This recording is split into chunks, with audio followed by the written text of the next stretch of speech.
This discipline, Peace and Development Studies, is about to understand why and how the kind of conflicts that we see in the world today are appearing. And we can clearly see that there is a connection between development, or rather lack of development, and the kind of conflicts that we can see. And it is that meeting point we are investigating, both in research and teaching.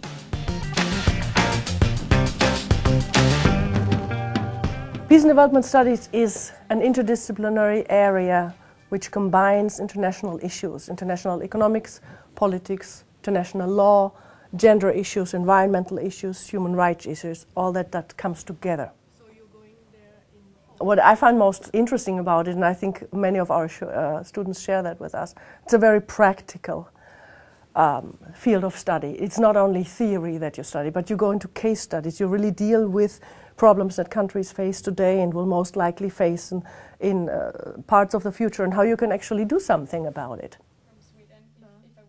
I love this subject and it fits me very well because it includes basically everything about international relations. It's conflicts and conflict resolution, peace building, peacekeeping. We have a lot of courses about handling conflicts and how we can view conflicts.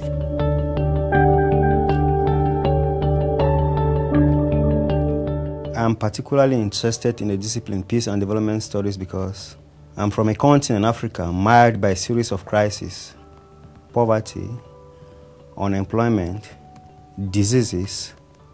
With knowledge harnessed from the Department of Peace and Development Studies, I will be able to gain some of the skills that are necessary in managing some of these crises.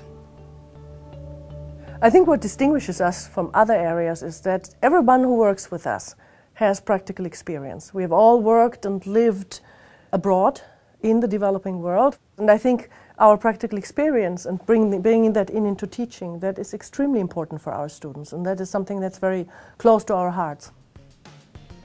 Peace and Development Studies is an important discipline, considering that the world is facing serious challenge today. For there to be any considerable degree of peace and development in any society, and for human rights to exist, there is need for this discipline.